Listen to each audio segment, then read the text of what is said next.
Oiê, eu sou a Bia e estou aqui para mais um episódio do Cultura. Se você usa calça jeans, já usou em algum momento da sua vida, é impossível, né? Ninguém nunca ter pelo menos uma pecinha de jeans no guarda-roupa.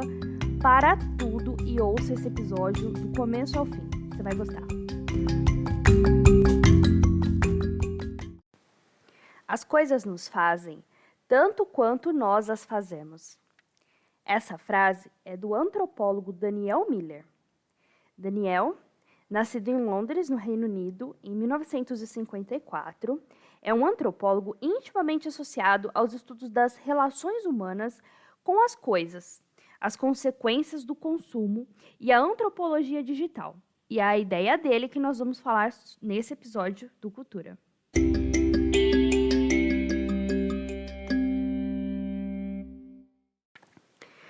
Os sociólogos, com base no trabalho pioneiro de Thorstein Veblen, no final do século XIX, conceberam, por tradição, os bens de consumo simbolicamente como objetos que as pessoas adquirem para comunicar significados específicos uns aos outros. Por exemplo, o estilo de vida que levam e o status social que possuem. Mas o sociólogo britânico Daniel Miller, em seu livro Treco, Troços e Coisas, publicado em 2010, indica que as inúmeras maneiras pelas quais os bens de consumo formam a identidade pessoal, a individualidade e as interações com os outros, têm sido entendida a princípio em termos negativos. O consumismo, diz ele, é tido pela maioria dos estudiosos como destrutivo e mau. Desejar bens de consumo é considerado superficial e repreensível moralmente. E o consumismo, além de ser alienante, é um divisor social.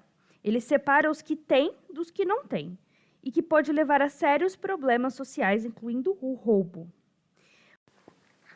Miller vê as coisas de um ponto de vista diferente ao enfatizar as diversas formas positivas pelas quais os artefatos materiais contribuem para nos fazer quem somos, e o modo como eles medeiam as nossas relações e interações com os outros.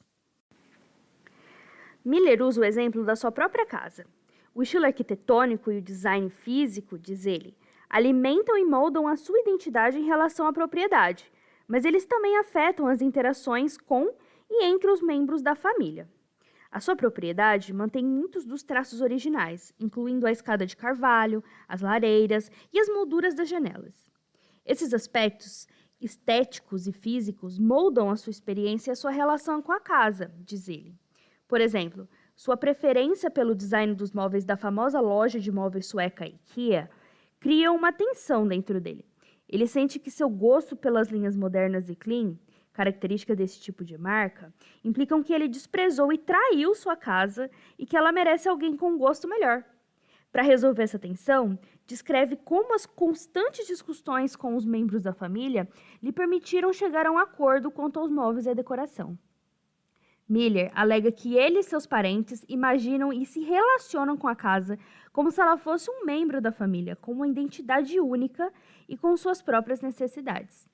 O seu argumento é que a materialidade da casa não é necessariamente opressiva, alienante ou controversa. Pelo contrário, ela não apenas molda positivamente as relações dos familiares com a casa, como também facilita a interação e uma maior solidariedade entre os membros da família. E não é só Miller que acredita nisso. Desde 2007, a socióloga britânica Sophie Woodward, junto com Miller e outros sociólogos, tem se interessado pelo jeans como um fenômeno de consumo. Ela sugere que, apesar de estar disponíveis na maioria das lojas, as roupas de jeans são quase sempre reverenciadas como itens bastante pessoais, com os quais os seus donos têm uma relação íntima, como aquela jaqueta favorita ou aquela calça jeans do dia a dia que a gente não tira por nada. Com base em estudos etnográficos do jeans como item de moda em todo o mundo, Woodward descobriu que o apelo do jeans está ligado a costumes e sentidos específicos em lugares particulares. Em Londres, Inglaterra, por exemplo, o jeans é usado com frequência por muitas pessoas para resolver uma ansiedade sobre o que usar. Seu anonimato e sua onipresença protegem quem o usa de julgamentos negativos. E no Brasil, a gente pode ver é muito comum, né? No Brasil se tornou algo muito corriqueiro, uma calça jeans para trabalhar, para viver o dia a dia, até mesmo para eventos, né? Para ir para festas de aniversário, para viajar. Então, o uso de uma peça, ou o uso de um estilo, seja aplicado na casa, né? Como o Miller citou, no lar, na moda, na maquiagem, diz muito também sobre quem está usando. Isso é muito interessante de se pensar.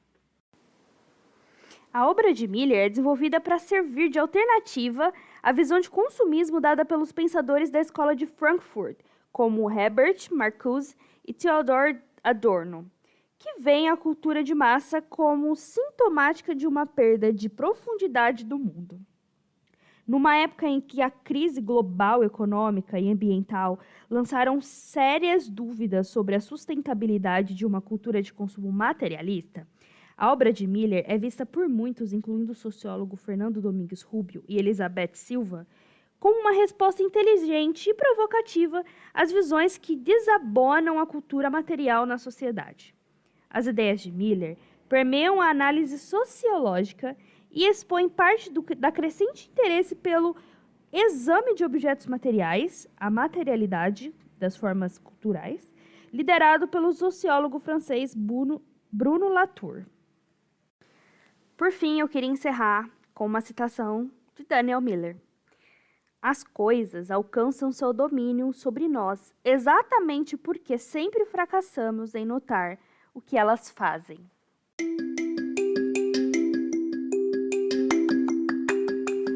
Se você gostou desse episódio, deixa as 5 estrelas, avalie o podcast e não perca o próximo episódio do História Alternativa que vai ao ar na terça-feira. Nós sempre temos episódios novos, toda terça e sexta-feira, e você não pode perder. Tem muito assunto para ser abordado ainda, beleza? Muito obrigada por ter ficado até aqui. Te vejo na próxima sexta-feira. Até lá!